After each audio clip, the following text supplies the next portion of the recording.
Muitas pessoas têm tido seus sonhos destruídos pela falta de confiança absoluta em Deus. A Bíblia está repleta de exemplos de grandes sonhos cumpridos para a glória de Deus. Encontro com a Palavra é um programa escrito pelo Dr. Dick Woodward e narrado por Pastor Edson Bruno. Ouça e descubra verdades que lhe ajudarão no seu dia a dia. Com você, Pastor Edson Bruno. Olá, seja muito bem-vindo a mais um programa Encontro com a Palavra. Nós estamos estudando a Bíblia, versículo por versículo, e eu quero que você acompanhe mais este programa. Sem dúvida, vamos aprender muito juntos.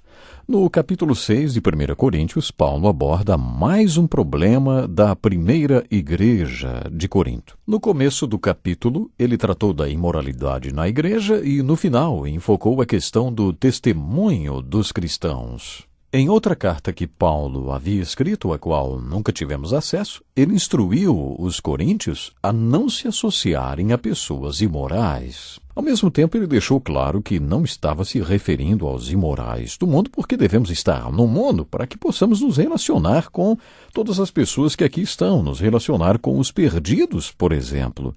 Caso contrário, eu pergunto, como anunciaremos as boas novas do Evangelho, hein?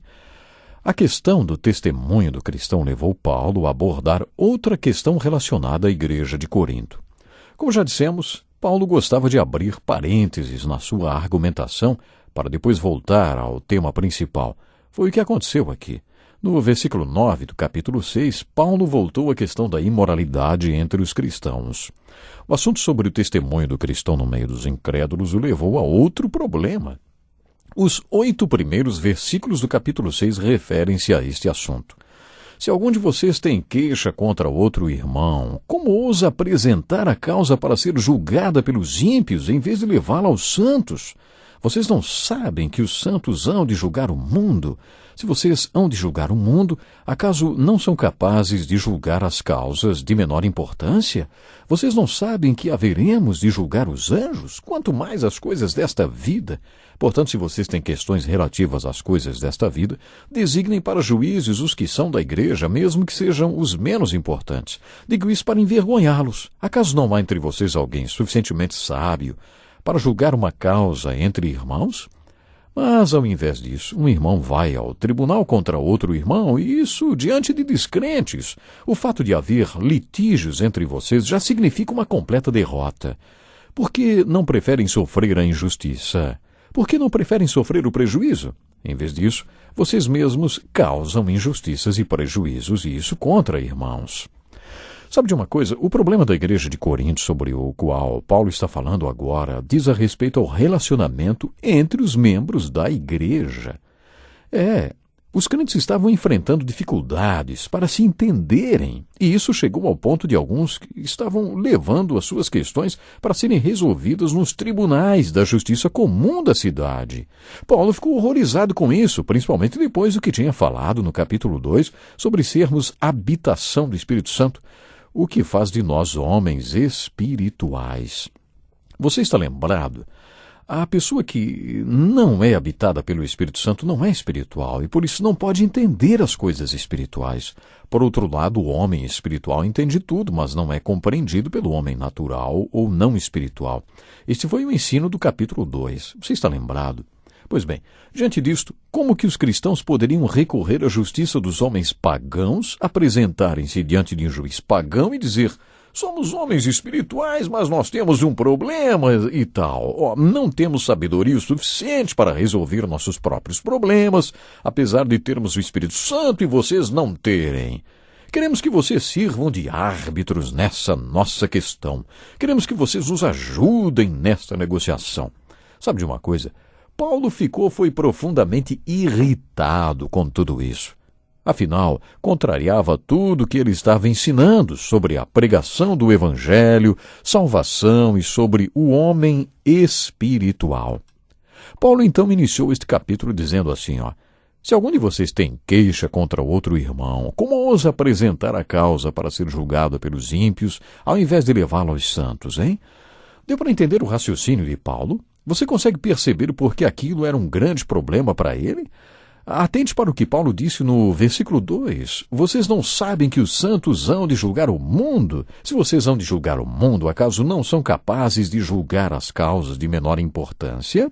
Vocês não sabem que haveremos de julgar os anjos? Quanto mais as coisas desta vida. Portanto, se vocês têm questões relativas às coisas desta vida, designem para juízes os que são da igreja, mesmo que sejam os menos importantes. Digo isso para envergonhá-los. Acaso não há entre vós alguém suficientemente sábio para julgar uma causa entre irmãos? Para algumas pessoas, essas palavras de Paulo poderiam ser interpretadas assim, Até as pessoas mais simples dentro da igreja deveriam ser capazes de julgar tais questões. Ele continua argumentando nos versículos 7 e 8, o fato de haver litígios entre vocês já significa uma completa derrota. Por que não preferem sofrer a injustiça? Aí então ele apresenta uma solução para este problema. Por que não preferem sofrer o prejuízo? Em vez disso, vocês mesmos causam injustiças e prejuízos, e isso contra irmãos. Observamos que, para cada problema que Paulo abordou em suas cartas, ele sempre apresentou uma solução. Nos capítulos 12, 13 e 14, ele apresenta soluções generalizadas. No capítulo 13, ele apresenta a solução para todos os problemas, o amor ágape. Esse amor é altruísta, ele se esvazia do eu e não pensa em si mesmo em primeiro lugar. A natureza humana tende a ser voltada para o eu, sempre pensando nas vantagens que pode conseguir para si nas diferentes situações da vida. Nossa tendência é nos voltarmos para nosso próprio eu, para nosso mundinho próprio. Mas quando o amor do capítulo 13 de 1 Coríntios entra em nossa vida, deixamos de ser centrados em nós mesmos, passamos a ter um novo centro. Paulo foi acusado de ser o quê? Excêntrico. Quer dizer, o centro de sua vida estava deslocado. Já falamos sobre esta excentricidade algumas vezes. Ele foi, inclusive, considerado louco por alguns. Alguns diziam que Paulo era louco. Esta excentricidade de Paulo tem uma conotação diferente do sentido comum usado para esta palavra. Não estamos falando sobre Paulo ser excêntrico no sentido de ser diferente, mas sim no sentido de ter um centro diferente na sua vida que não era ele mesmo. Em 2 Coríntios capítulo 5, Paulo afirmou que ele poderia realmente ser considerado excêntrico ou louco. Ele poderia mesmo ser considerado excêntrico, afinal, nos tempos em que ele era um fariseu religioso, o seu eu ocupara o centro da sua vida. Mas quando ele encontrou-se com Jesus Cristo na estrada de Damasco, encontrou um novo centro para a sua vida. Sua vida passou a girar em torno de Cristo. Cristo passou a ser o centro de sua vida. Ao invés de considerar tudo que poderia ser lucro para a sua própria vida e considerar o que poderia ganhar ou qual vantagem poderia ter, ele passou a ver a vida sob a perspectiva de Jesus e como tudo em sua vida afetaria e glorificaria o nome de Jesus Cristo. Foi isso que Paulo sugeriu para aqueles que estavam processando seus irmãos em Cristo. Paulo também perguntou, acaso não há entre vocês alguém suficientemente sábio para julgar uma causa entre irmãos? Para alguns é como se Paulo estivesse sugerindo que qualquer pessoa com o Espírito Santo estaria mais capacitada do que um juiz não espiritual para julgar qualquer uma daquelas questões. Paulo não estava falando sobre pegar a pessoa menos sábia e experiente para dar conselhos sobre qualquer questão.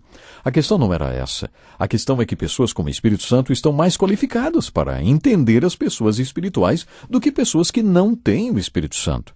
Imagine que alguns irmãos na igreja sejam sócios em algum negócio, tenham algum desentendimento e não consigam chegar a um acordo. Ao invés de levar essa questão para a justiça comum e apresentarem o caso diante de um juiz ímpio, Paulo sugere que talvez a liderança da igreja estivesse mais habilitada para conciliar o caso do que um juiz da justiça comum. Da mesma forma que o capítulo 5 deve ser aplicado à disciplina da igreja, o capítulo 6 deve sim ser aplicado na questão de desentendimento entre irmãos dentro da igreja. Lembre-se que esta carta foi dirigida para toda a igreja de Jesus Cristo, para todos que o fizeram Senhor de suas vidas, não importa onde estejam, nem em que época vivam. Por isso, creio que este princípio possa ser aplicado ainda hoje. Como pastor, já apliquei este princípio várias vezes. Eu mesmo já senti várias vezes este problema bem na minha pele. Eu tive que sentar com pessoas que tinham negócios em comum e estavam tendo dificuldades para se entenderem, e eu os alertei que nenhum deles deveria processar o outro irmão.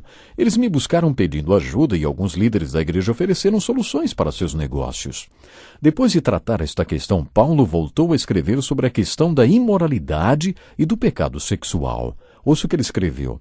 Vocês não sabem que os perversos não herdarão o reino de Deus?